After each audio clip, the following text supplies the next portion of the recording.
विद्यार्थियों, कक्षा 9वीं के विषय भूमिति में आपका हार्दिक स्वागत। विद्यार्थियों, आज हम एक भूमिति का नया लेसन स्टार्ट कर रहे हैं। लेसन 5th है चतुर्भुज, जिसे क्वाड्रिलेटरल भी कहा जाता है। इस लेसन के अंदर विद्यार्थियों सर्वप्रथम हम देखते हैं कि यहाँ पर दिया हुआ है कि चतुर्भुज क्या है।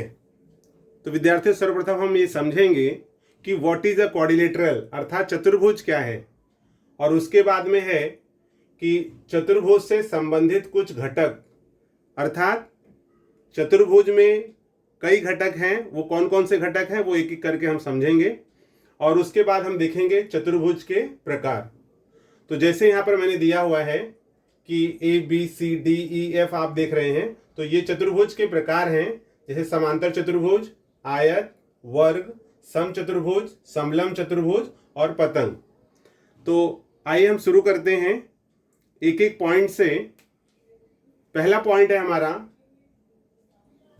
चतुर्भुज क्या है। तो विद्यार्थियों, इसके पहले आपने त्रिभुज पढ़ा हुआ है, त्रिभुज की जानकारी है। आज हम देखते हैं कि चतुर्भुज क्या होता है। तो देखिए, यदि कहा जाए कि चार भुजाओं से बनी हुई बंद आकृति को चतुर्भुज कहते हैं। अर्थात यहां पर अगर मैं इस प्रकार से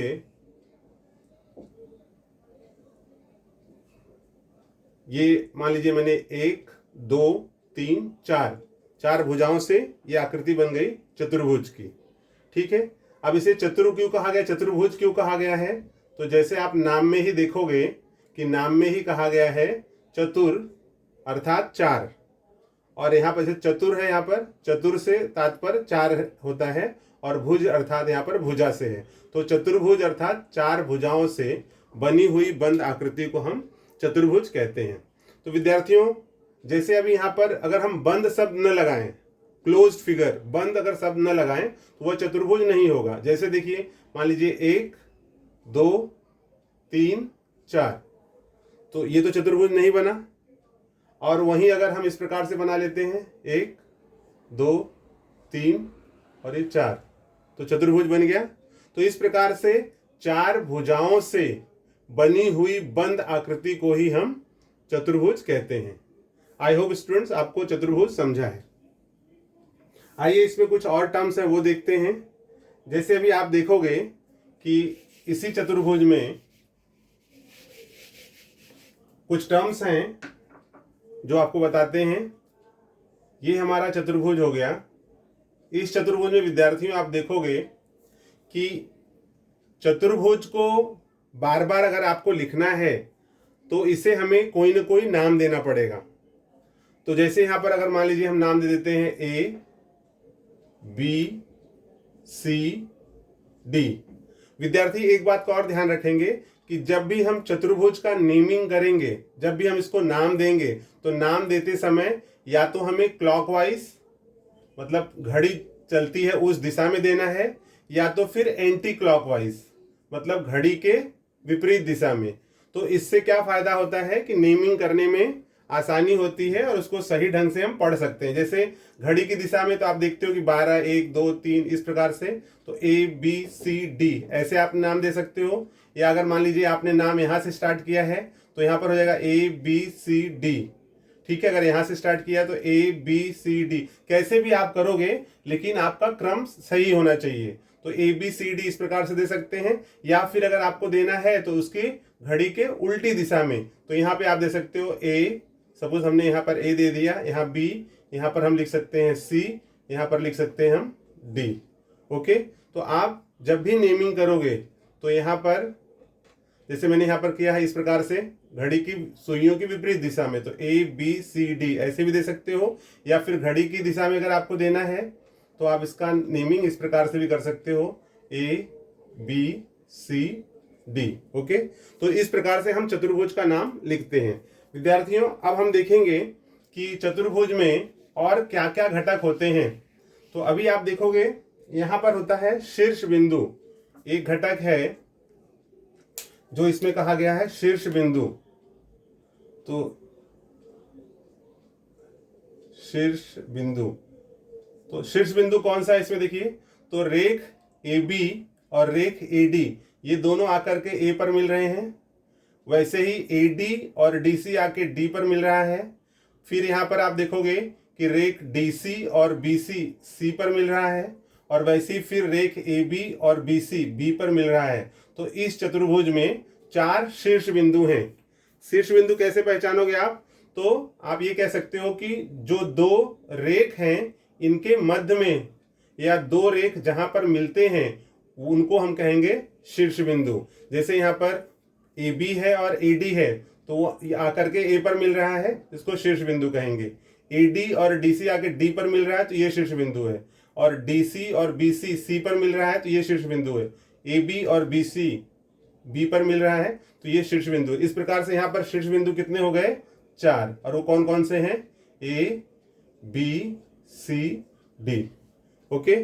अब दूसरा विद्यार्थियों आप देखोगे, ये तो हो गया शीर्ष बिंदु। अब इसमें और क्या दिया हुआ है? तो विद्यार्थियों इसमें आप देखोगे कि इसके अंदर भुजा, तो हम देखते हैं कि भुजा कौन सी है और कितनी भुजाएं हैं। तो यहां पर हम डालते हैं हेडिंग भुजा। तो आप देखोगे विद्यार्थियों भुजा क्या है इसमें? तो 2 शीर्ष बिंदुओं को, जो शीर्ष बिंदु A है, शीर्ष बिंदु B है, इन 2 शीर्ष बिंदुओं को मिलाने वाली रेख, इन 2 शीर्ष बिंदुओं को मिलाने वाली जो रेख होती है उसे ही हम भुजा कहते हैं। तो जैसे यहाँ पर शीर्ष बिंदु A और B है, इनको इस रेख को मिला दिया गया है, तो ये हो गया भुजा AB। वैसे ही यहाँ पर है एक शीर्ष बिंदु A है और एक D है, इन दोनों को मिला दिया गया तो एक हो गई, तो ये एक भुजा हो गई, दूसरी ये भुजा हो गई। तीसरी है यहाँ पर शीर्ष बिंदु D और C है, उनको मिला दिया गया तो ये एक भुजा हो गई। और वैसे ही B और C को मिला दिया गया तो ये भुजा हो गई। इस प्रकार से इस चतुर्भुज में 4 भुजाएं होती हैं। तो भुजा हो जाएगा यहाँ पर भुजा AB, भुजा BC, भुजा DC और भुजा AD। ओके, इतना विद्यार्थियों आपको समझ में आया है। चलिए अगला देखते हैं। आप इसमें देखोगे और कौन सा टर्म है। अब हम बात करते हैं, जब हम भुजाओं के बारे में बात करेंगे तो यहाँ पर आपको देखना है कि भुजाएं और मतलब कितने प्रकार की भुजाएं हैं।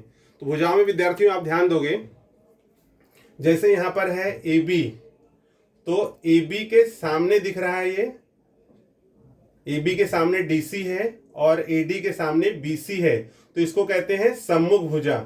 तो विद्यार्थियों यहाँ पर अगर हम भुजा से संबंधित बात कर रहे हैं तो इस भुजा में ही हम ले लेंगे, एक आ जाएगा सम्मुख भुजा।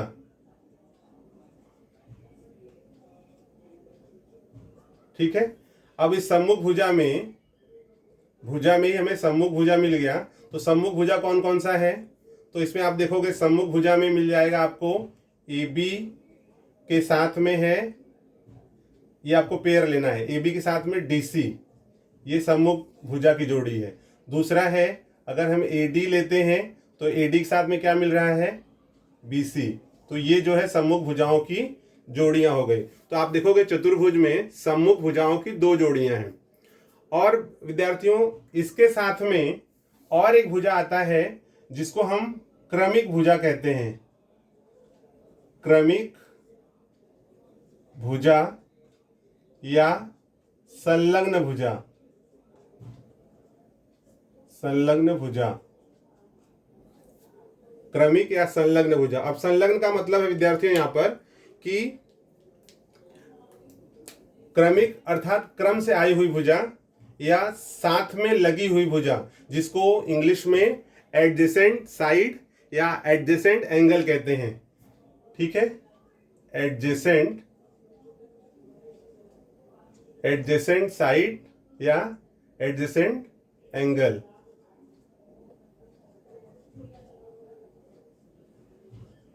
ठीक है, एडजेसेंट साइड या एडजेसेंट एंगल। तो एडजेसेंट साइड इसमें विद्यार्थियों कौन सा हो जाएगा? अगर हम क्रमिक भुजा की बात करते हैं तो आप इसमें देखो क्रम से आई भुजा। तो जैसे यहां पर है AD के साथ में क्रम से जैसे AB है, तो यहां पर AD के साथ में AB, ये एक जोड़ी हो गई।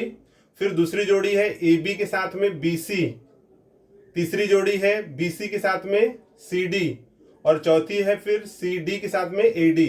इस प्रकार से किसी भी चतुर्भुज में 4 क्रमिक भुजा या 4 संलग्न भुजाएं भुजाओं की जोड़ियां होती हैं।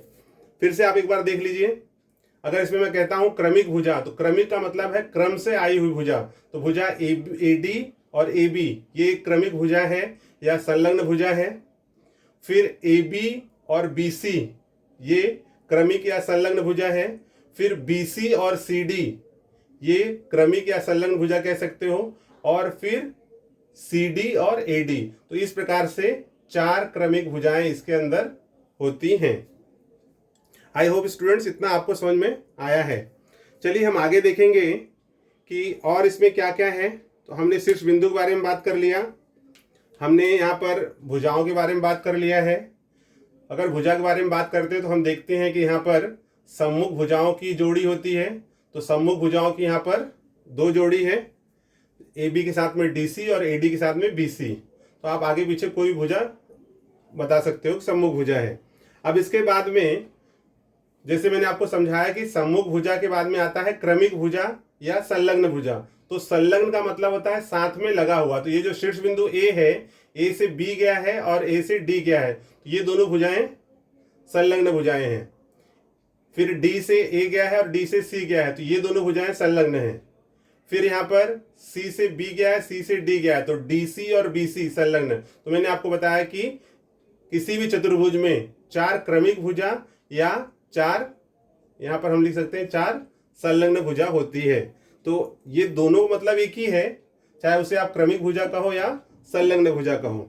अब विद्यार्थियों हम आगे देखेंगे कि चतुर्भुज अगर है तो इसमें कोण भी होगा। तो कोण कितने बनते हैं वो देखते हैं। तो आप देखिए विद्यार्थियों, जैसे यहाँ पर है, पहले तो कोण बनता कैसे है। तो अगर यहाँ पर कहा गया है कि आप ले लोगे किरण, एक किरण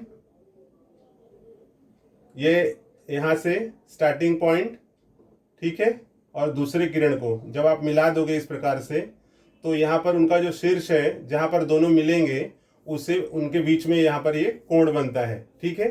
तो आप यहाँ पर देखो, ये A से B की तरफ गया, A से D की तरफ आया यहाँ पर, तो ये बीच में कोण बन रहा है, ठीक है। वैसे ही यहाँ पर ये इस तरफ गया और ये इस तरफ, तो यहाँ पर कोण बनेगा। वैसे ही फिर C से ये इस तरफ जा रहा है, ये इस तरफ आ रहा है, तो यहाँ एक कोण बन रहा है। फिर B से यहाँ पर आ रहा है, B से C की तरफ जा रहा है, तो यहाँ पर एक कोण बन रहा है। तो आप देखोगे विद्यार्थियों की किसी भी चतुर्भुज में 4 कोण बनते हैं, ठीक है। तो कोणों की संख्या यहाँ पर हो गई 4। यहाँ पर हम लिख देंगे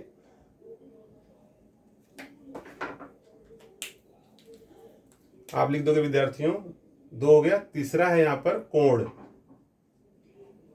तो कोण की जो संख्या है वो है 4। अब कौन कौन से कोण हैं? तो कोण A, कोण B, कोण C, कोण D। तो विद्यार्थियों कितने कोण बनते हैं? तो किसी भी चतुर्भुज में 4 कोण बनते हैं, ठीक है। ये हो गया कोण। यदि कोण बन रहा है तो हमें देखना होगा कि और कोण को हम किस नाम से या किस प्रकार के कोण बनते हैं। तो विद्यार्थियों देखो, A के सामने C कोण है, तो इसी को हम कहते हैं सम्मुख कोण। B के सामने D है, इसी को कहते हैं हम, जैसे हमने सम्मुख भुजा देखा AB के साथ में DC, AD के साथ में BC, उसी प्रकार से विद्यार्थियों हम देखेंगे कोण। कोण यहाँ पर A है, तो A के सामने आप देखोगे ये कोण है, तो ये C है यहाँ पर, ठीक है। तो यहाँ पर जो अगला है कि सम्मुख कोण, सम्मुख कोण। तो विद्यार्थियों इसमें सम्मुख कोण कौन सा है? तो कोण A के साथ में कोण C और कोण B के साथ में कोण D। तो विद्यार्थियों ये हो गया कि किसी भी चतुर्भुज में ये एक जोड़ी B और D की एक जोड़ी सम्मुख कोण है, A और C ये एक जोड़ी सम्मुख कोण की है। तो इस प्रकार से 2 जोड़ियां बनती हैं जो सम्मुख कोण की होती हैं। अब विद्यार्थी इसमें एक टर्म और है, जैसे मान लीजिए यहां पर हमने एक रेख खींच दिया, A से C को मिला दिया। यदि हम A से C को मिला देते हैं तो ये शीर्ष बिंदु A और C अगर इसको मिला देंगे तो यह चतुर्भुज 2 भागों में बढ़ जाता है और यहाँ पर आप देखोगे 2 त्रिभुज बन गया। तो इस प्रकार से किसी भी चतुर्भुज में अगर हम एक शीर्ष बिंदु से दूसरे शीर्ष बिंदु को मिलाते हैं तो ये जो मिलाने वाली रेखा है इसे ही हम कहते हैं विकर्ण। तो इसके अंदर हम कितने विकर्ण खींच सकते हैं? एक तो आपका ए से सी को मिलाने वाली जो रेखा वो विकर्ण हो गई, और दूसरा हम बी से डी को मिला दें तो ये एक विकर्ण हो गया। तो चतुर्भुज के अंदर दो विकर्ण होते हैं। तो यहां पर हो जाएगा विकर्ण AC तथा विकर्ण BD। तो विद्यार्थियों ये हो गया चतुर्भुज के विकर्ण AC और विकर्ण BD। तो आई थिंक मैंने आपको चतुर्भुज के करीब करीब सभी पार्ट्स बता दिए हैं। लास्ट में विद्यार्थियों आपको एक और चीज बताना चाहूंगा इसमें कि जब भी हमें चतुर्भुज की नेमिंग करनी होती है, चतुर्भुज का नाम देना होता है, मैं इसको रफ कर दे रहा हूं और फिर से आपको इसको रिपीट कर दूंगा। देखिए यहाँ पर जब भी आप देखोगे विद्यार्थियों, हमें अगर चतुर्भुज का नाम देना होता है तो हमें बार बार लिखना पड़ेगा यहाँ पर ऐसे चतुर्भुज ABCD। ओके, क्योंकि जब तक हम नाम नहीं देंगे तब तक हम बताएं बार बार तो ये नहीं लिख सकते चतुर्भुज तो कौन सा चतुर्भुज, तो इसलिए उसको नेमिंग करना जरूरी है। और हम लिखते हैं चतुर्भुज ABCD इस प्रकार से। अगर हमें बार बार चतुर्भुज ABCD लिखना होता है तो हम यहाँ पर, आपने देखा होगा कि पहले भी त्रिभुज के लिए हम लोग इस प्रकार के चिन्ह का उपयोग करते थे। यहाँ पर अगर हमें चतुर्भुज करना होगा तो हम ऐसे चार भुजा बना करके और यहाँ लिख देंगे कि ABCD। तो ये चतुर्भुज है, चतुर्भुज ABCD। इस प्रकार से हम इसका नाम दर्शा सकते हैं। तो विद्यार्थियों मैंने आपको पहले बताया कि चतुर्भुज किसे कहते हैं। दूसरा मैंने बताया आपको कि इसके अंदर शीर्ष बिंदु कितने होते हैं, शीर्ष बिंदु। और तीसरा फिर मैंने बताया इसमें आपको भुजाओं के बारे में बताया कि 1 2 3 4 भुजाएं होती हैं और सम्मुख भुजाओं की 2 जोड़ी होती है। इसके बाद में चौथा मैंने आपको बताया कोण।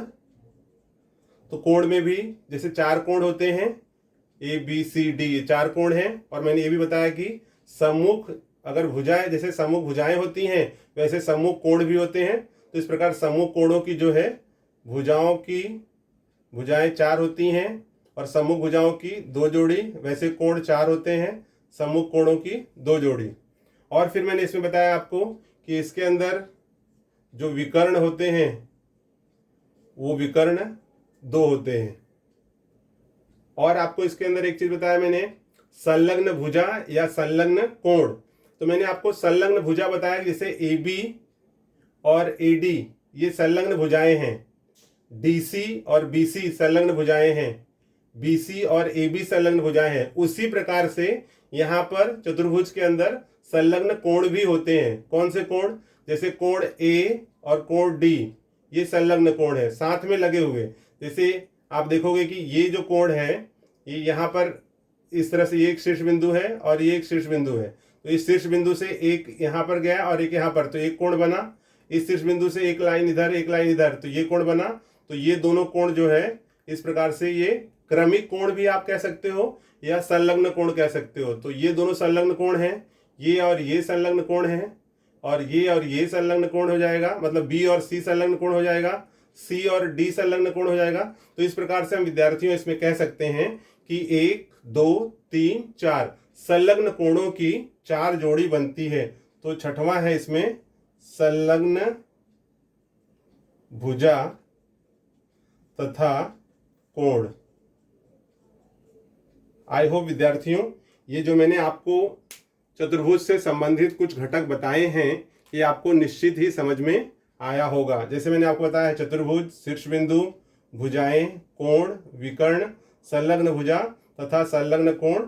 और एक लास्ट में है इसकी जो नेमिंग हम करते हैं, मतलब चतुर्भुज को आपको नेमिंग करना होता है, किस प्रकार से हम उसको वाचन करेंगे या पढ़ेंगे। तो उसको हम चतुर्भुज को इस प्रकार के सिंबल का उपयोग करके हम चतुर्भुज की नेमिंग करते हैं या चतुर्भुज का नाम लिखते हैं। आई होप स्टूडेंट्स बताए गए इतने जो चतुर्भुज क्या है, चतुर्भुज संबंधित जो घटक थे वो आपको निश्चित ही समझ में आया है। चलिए यहीं पर हम इसको रोकेंगे और आगे नेक्स्ट वीडियो में आप देखोगे कि चतुर्भुज के प्रकार और उससे संबंधित जानकारी।